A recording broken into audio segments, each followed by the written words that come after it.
So let's take a look at section 2.5 on the zeros of polynomial functions.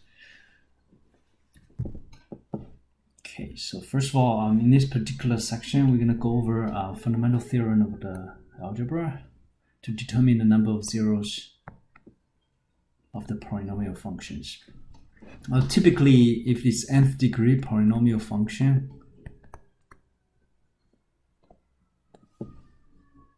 that tells us there should be n zeros,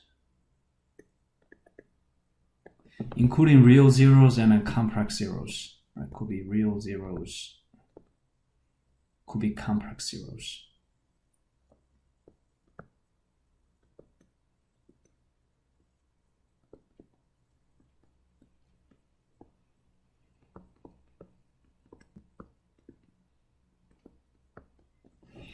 We also will learn how to find the rational zeros of a polynomial function.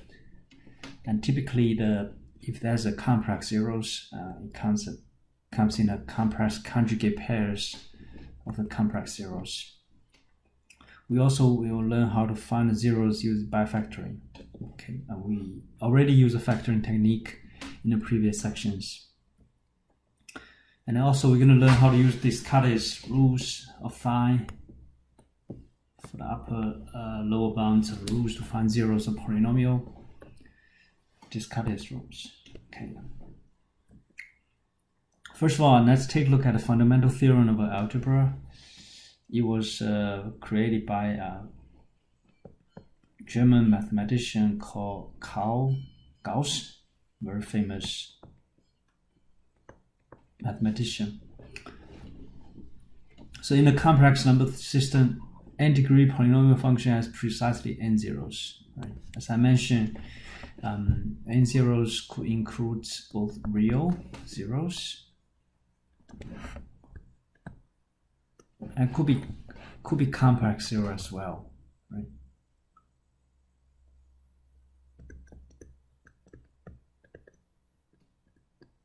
Okay.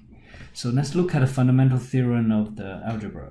So basically, it was first proved by German mathematician Carl Friedrich Gauss, very famous one. The fundamental theorem of the algebra, if let's say f of x is polynomial function of n degree, n is greater than 1, then f has at least 1 zeros in a complex number system. Okay. For example, linear factorization rules.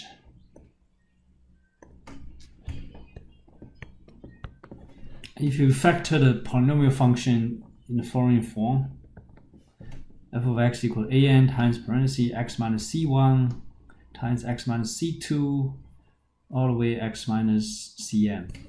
That means c1, c2, cn are all zeros, right? They all become zeros. c1, c2, cn, they're all zeros. And some of them, according to Gauss' theorem, some of them could be complex zeros. All right, so fundamental theorem of algebra or linear factorization theorem, it's what we call the existence theorem. So meaning it just proves the existence of a complex zero. Only proves the existence of the complex zeros.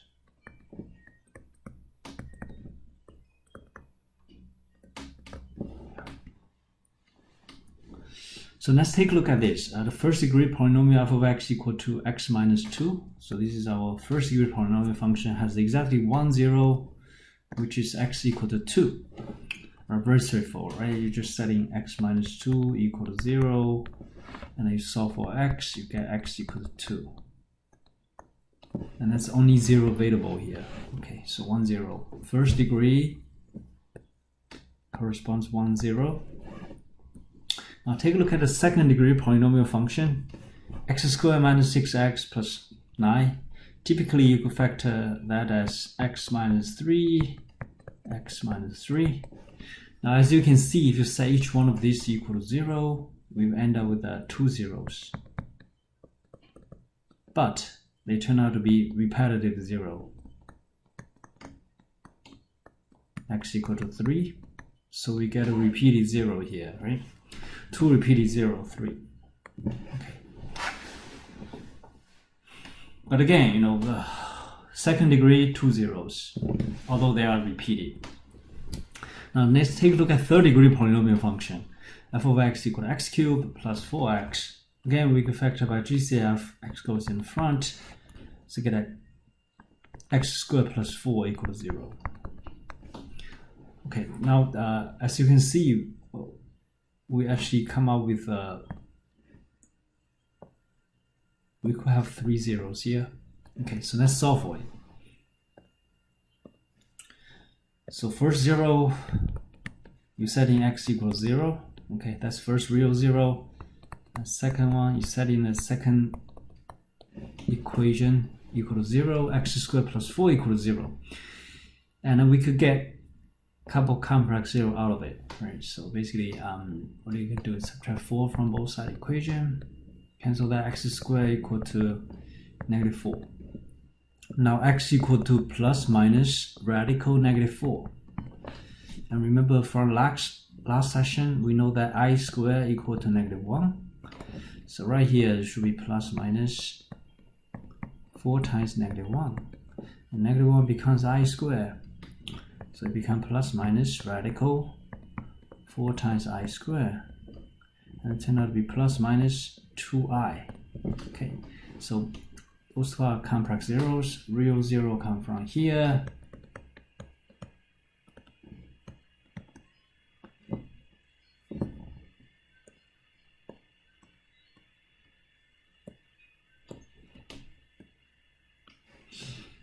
This is complex zeros. As you can see, these two complex zeros actually they are complex conjugate, because if you multiply 2i times -2i, it become -4i squared. And we know I squared equal to -1, so it's -4 times -1. It turns out to be +4. And we turn these two complex number into a real number. That's why this is what we call a complex conjugate.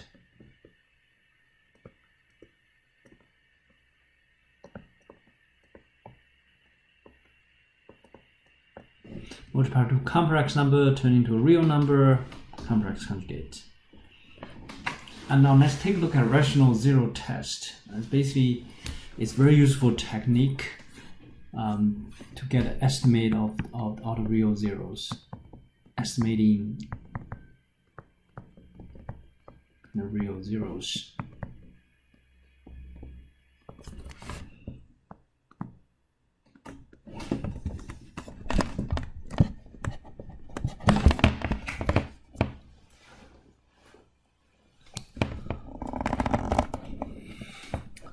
Using a couple of things, using the leading coefficient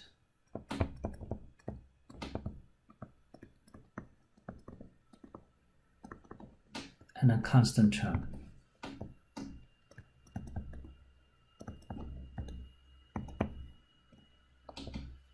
Now let's look at the details on this. Okay, so rational zero test relates possible real zeros, rational zeros of a polynomial function to leading coefficient and to the constant term of the polynomials. Leading coefficient, constant term. So two important things. So the theorem itself states if the polynomial f of x equal to an times x raised to nth power plus an minus 1 times x raised to n minus 1 power all the way to a0 has an integer coefficient, then every rational zero of function must be in the form of p over q. Here p is a factor of the constant term a0 and q is a factor of the leading coefficient an. So p over q gives us the possible real zeros. So for example, let me give you a very simple example. F of x equal to, let's say, x cubed and x squared plus x minus 1. So right here, the possible factor, so here a0 is 1, The possible factor will be plus minus 1. Okay. And then an is also 1. No, actually a0 is negative 1, so the possible factor is plus minus 1. An is 1, so possible factor is going to be plus minus 1 as well. So, and this is what we call a P. That's a Q. So all the real zeros, possible real zeros, it's quotient of P over Q. So P over Q will give us plus minus 1. Because plus minus 1 over plus minus 1 gives us plus minus 1. And that's actually the details of how to use leading coefficient, also the constant term to get a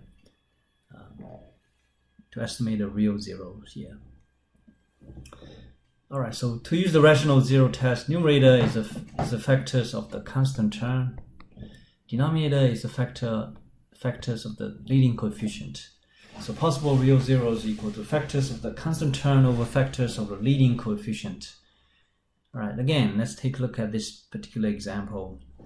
So first of all, we identify a0 here. It's negative 6, right? All the possible factor of negative 6 is plus minus 1, plus minus 2, plus minus 3, and plus minus 6. Okay. An, leading coefficient, that's the invisible one in front of it, so it should be 1. Meaning possible factors of 1 must be plus minus 1. And this is what we call, this is the P, that's the Q. So according to this, possible real zeros, possible rational zeros come from the coefficient of these two numbers. So divide that into plus minus 1 by plus minus 1, still remain plus minus 1. Plus minus 2 over plus minus 1 is plus minus 2. Plus minus 3 over plus minus 1 is plus minus 3. Plus minus 6 over plus minus 1 is plus minus 6. So based on this, we'll be able to use syntactic vision to find out the actual real zeros here according to this possible real zeros list. For example, you use a syntactic vision, right? And look at all these terms. There's no missing term here, so that's good because every single term is presented here.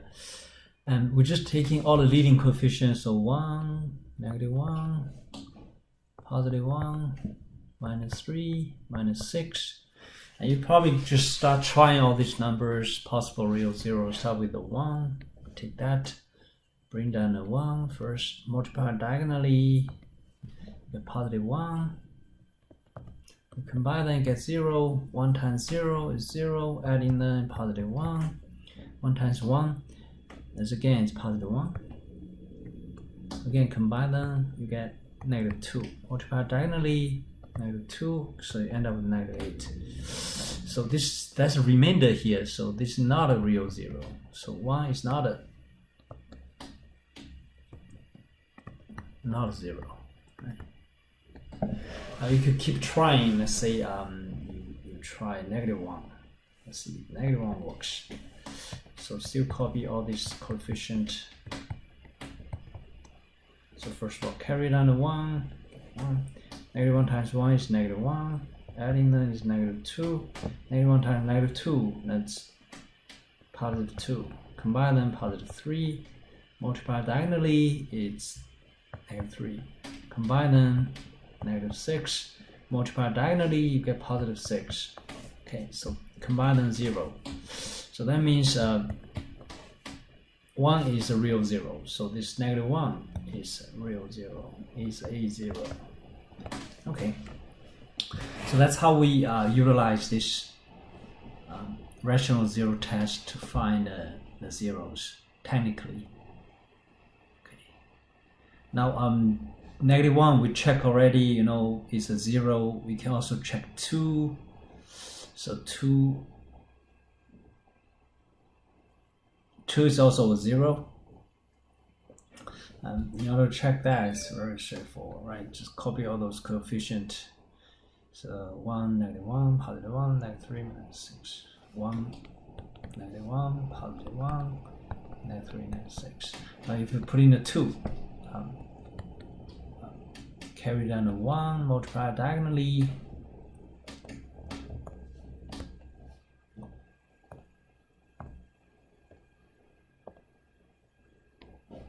Then get +2 here. Combine them again, +1. Multiply diagonally, you get +2. Combine them, get +3. Multiply diagonally, you get +6.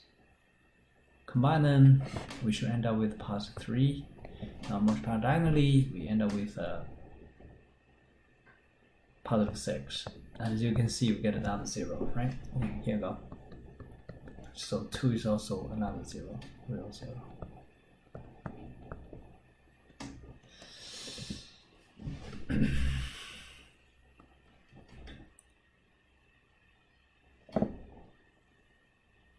And all the factors, once we have that, as you can see, once you find one of the 0, let's say we found this 0, 2.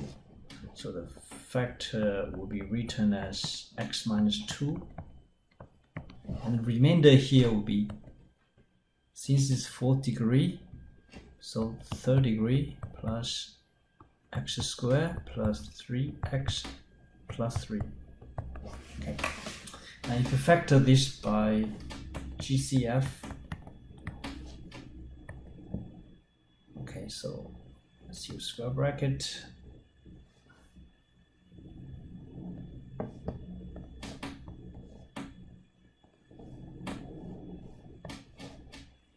Factor our x squared, so x plus 1.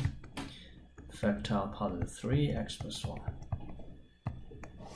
Now again, factor by GCF one more time. This is GCF, so it's x minus 2, x plus 1, and x squared plus 3. And that's how you get a complete factorization underneath it, right? It will be the same. That means we get 2 real zeros, 2 complex zeros. From this 2, you get from this you get a 2 complex 0, x equal to plus minus radical 3i. Okay.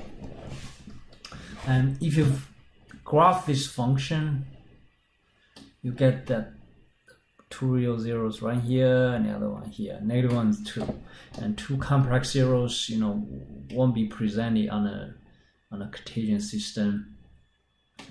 Yeah, so that's how we visualize the zeros of this function, 4th degree polynomial function. Now, and let's look at conjugate pairs, right? And as you can see, we already observed it from the previous 2 examples. But typically, when a polynomial have a complex zeros, they are usually a complex conjugate pairs. So if a plus bi is a 0 of a polynomial function, then a minus bi must be also a 0 of a polynomial function because they are complex conjugate. So the complex 0 appear this form, a plus bi, a plus minus bi, right? If you have a complex zeros.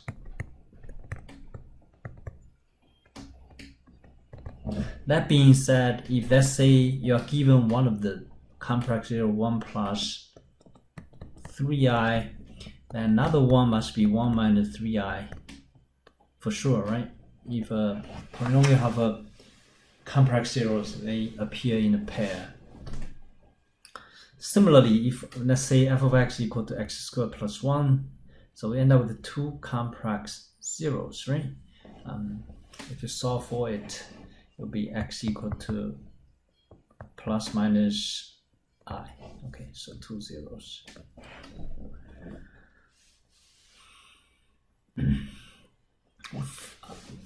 Let's look at this example. Find a polynomial function with a given zeros.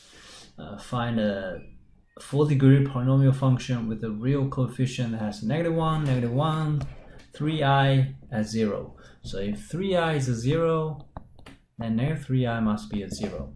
So if you want to write this 4th-degree polynomial function, that should be written as x minus negative 1, x minus negative 1, x minus 3i, x minus negative 3i. So it becomes x plus 1, 2 negative turn to positive, 2 negative turn to positive, x plus 1, and this is x minus 3i, this is x 2 negative turn to positive plus 3i. Now you just FOIL this and then get a expanded form of the 4th-degree polynomial function. X times x becomes x squared, x times 1 is 1x, 1 times x is 1x, 1 times 1 is positive 1. Okay, take care of the first one.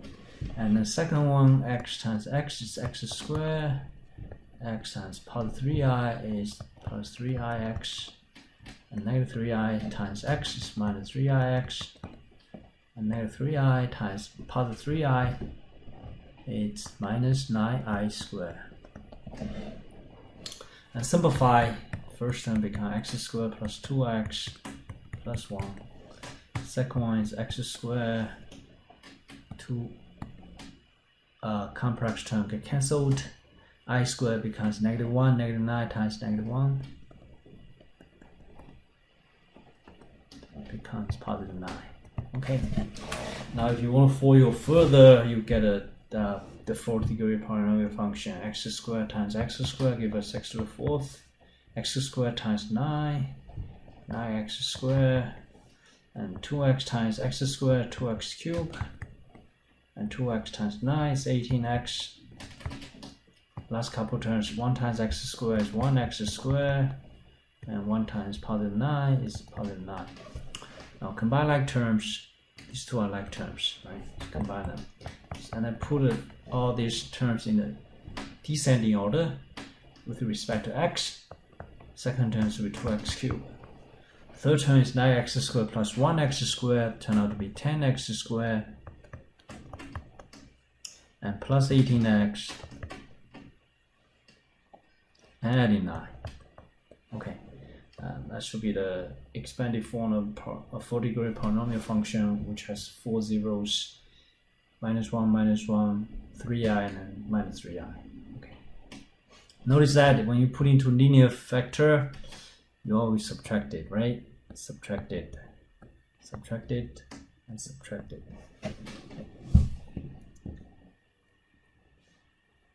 Okay, 4th degree, let's just summarize what we have here.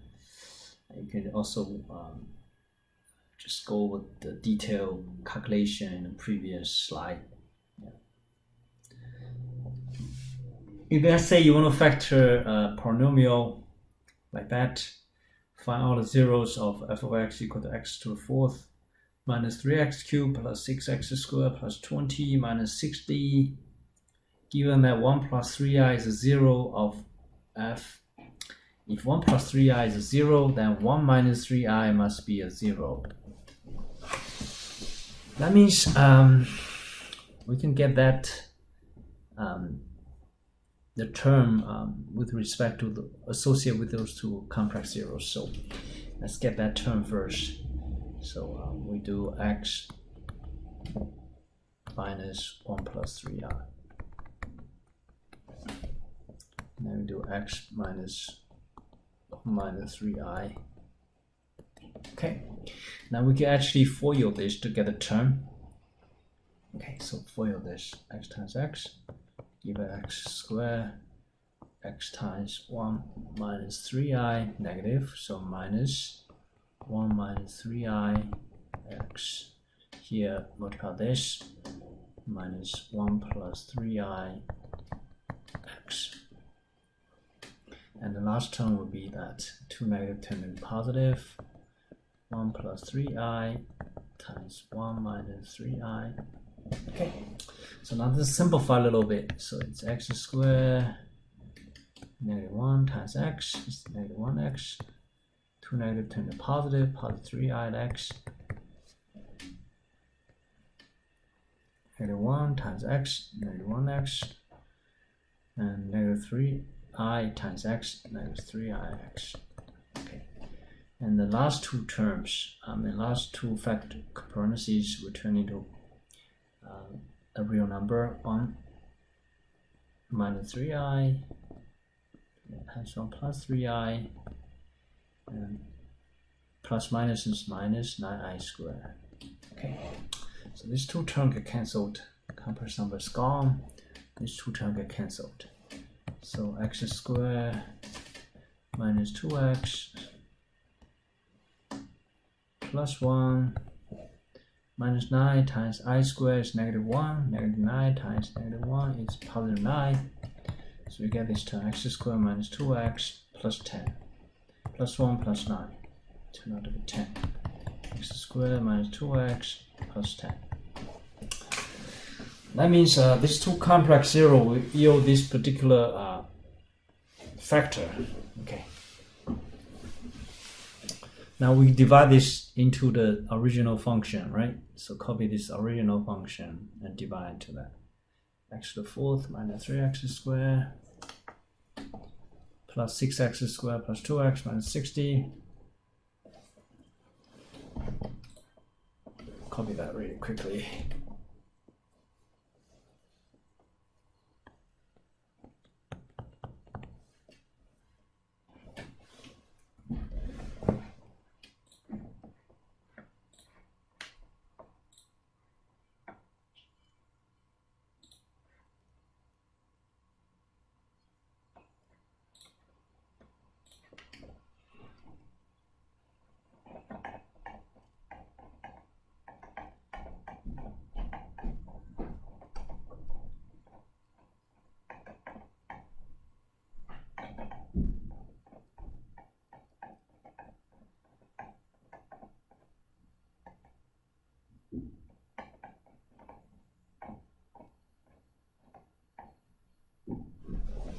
Minus 3x squared plus 6x squared, adding 2x minus 60.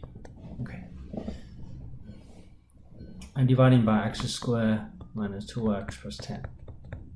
And then we get to use the non-division because in that division does not apply. In that division only apply to linear factor, and this is a quadratic factor. So it's not available here. So then we follow the procedure, right? X squared go into x to the fourth becomes x squared. Then you multiply that, get x to the fourth minus 2x cubed plus 10x squared. Then you subtract it, right? The leading term will be cancelled. Minus 3x cubed. Minus become plus, so it becomes -1x cubed. 6x squared minus 10x squared is minus 4x squared, and carry down another term plus 2x. Now x squared go into -1x cubed becomes minus 1x. Okay, and multiply that minus 1x cubed plus 2x squared and minus 10x. And subtract it. Leading term will be cancelled. They're exact same terms. Minus 4 minus 2 becomes minus 6x squared plus 2x plus 10x 12x. Okay, and carry down -60. Alright, so the x squared going to -6x squared is -6. Let's see. So we get a -6x squared and plus 12x minus 60 when you multiply this by the whole term, right? And remainder will be 0. This is 0 because they all cancel. And that means we divide evenly. Okay.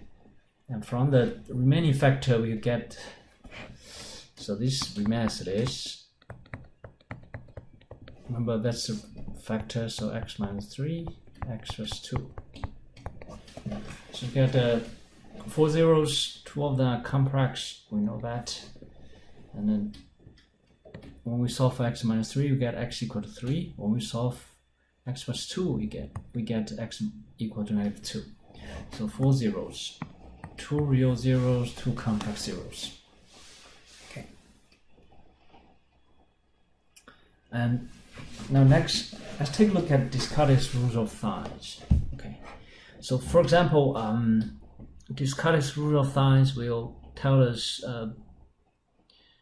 approximately how many positive real zeros and then the number of negative real zeros. Okay, so we use the Descartes' rules of thumbs to estimate the positive real zeros and negative real zeros. Okay, so the number of positive real zeros of function f of x is either equal to number of variations in the sign of f of x or less than that number by even integer.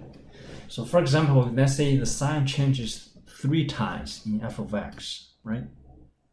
That means you may have 3 positive real zero, or reduce that by even integer, meaning reduce that by 2, or 1 positive real zeros.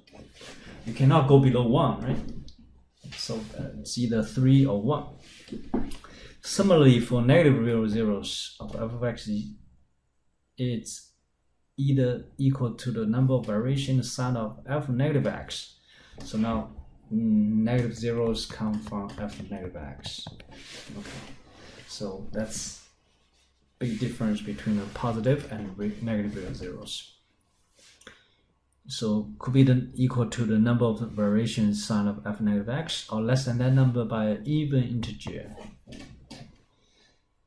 So similarly, if let's say you're estimating there are 5 sign changes, right?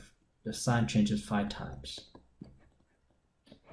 So that means you may either have 5 negative zeros or 3 negative zeros or 1 negative zeros. So there are 3 possible outcomes here according to Descartes' rules of thumbs. A variation in sign means 2 consecutive coefficients have opposite signs, meaning 2 adjacent neighbors has opposite signs. Now let's take a look at this example, right? That's estimating the positive real zeros and negative real zeros from here. Notice that in this particular question, there are missing terms. So you should typically put it back, x cubed. Missing term 0x squared in the middle, minus 3x.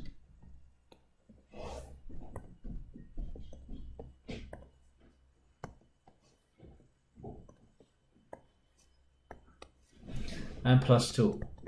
And now you observe it, see how many times does the sign changes for f of x. So here, no change, right? These 2, no change. Here, 1 time. And from negative to positive, 2nd time. So that means the sign changes twice. 2 times. That tells us either we have 2 positive real zero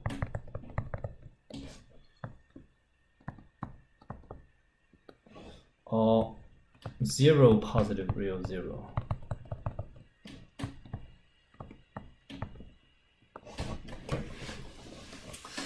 And if you look at f of negative x, that will be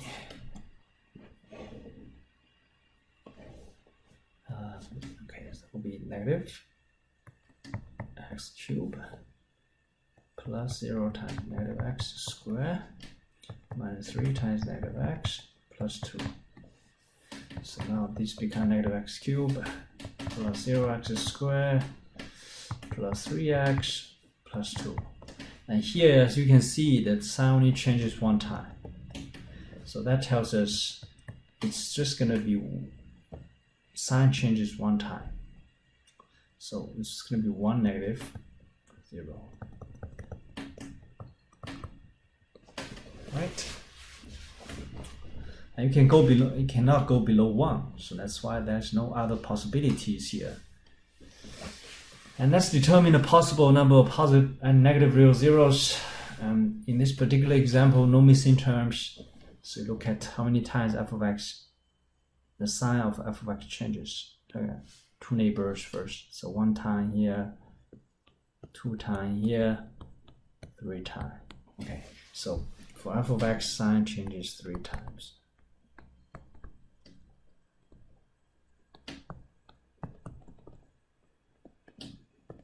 That indicates we either have 3 positive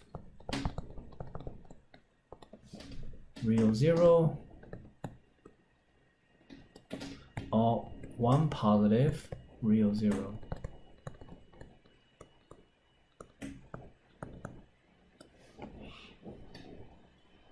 And now let's take a look at what is f of negative x. Okay, f of negative x is negative 3 times negative x cubed minus 5 times negative x squared plus 6 times negative x minus 4. Negative number raised to r power remain negative, so this is negative x cubed. Negative number raised to even power become positive. Plus minus become minus 6x minus 4.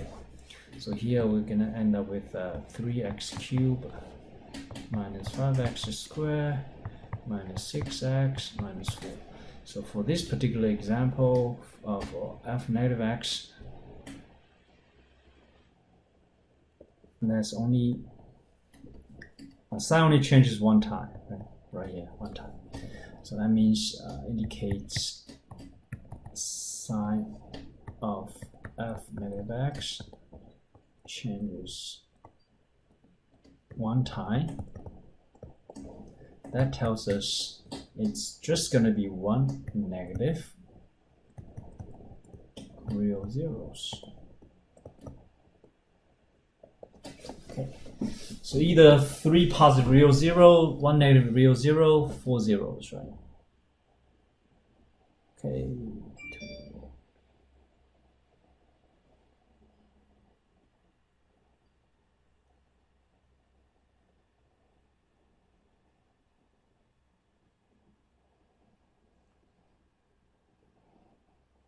Okay, negative x.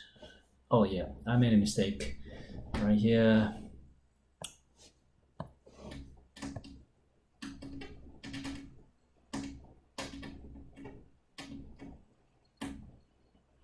And carry over the sign wrong, so this should be just positive, right? Look at it, this is positive here, so positive, so still, so it becomes negative, right? Plus minus become minus, so there's no sign change here.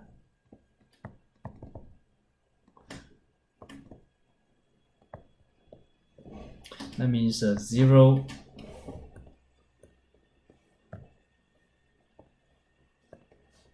we have 0 negative 0.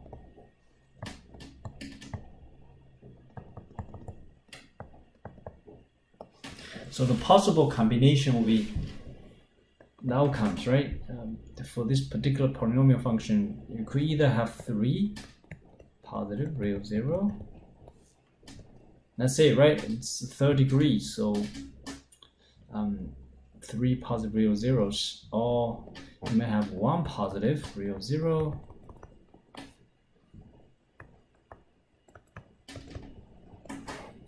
and 0 negative real 0,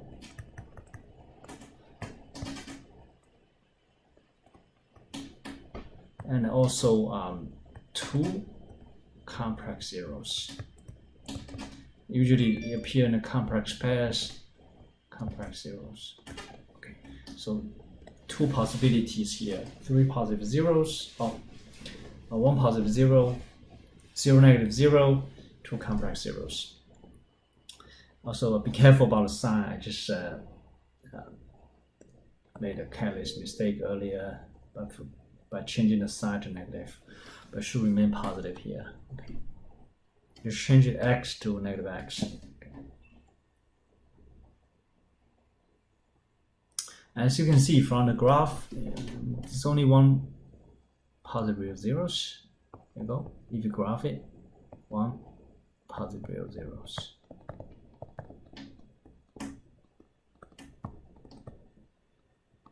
also plus 2 complex zeros.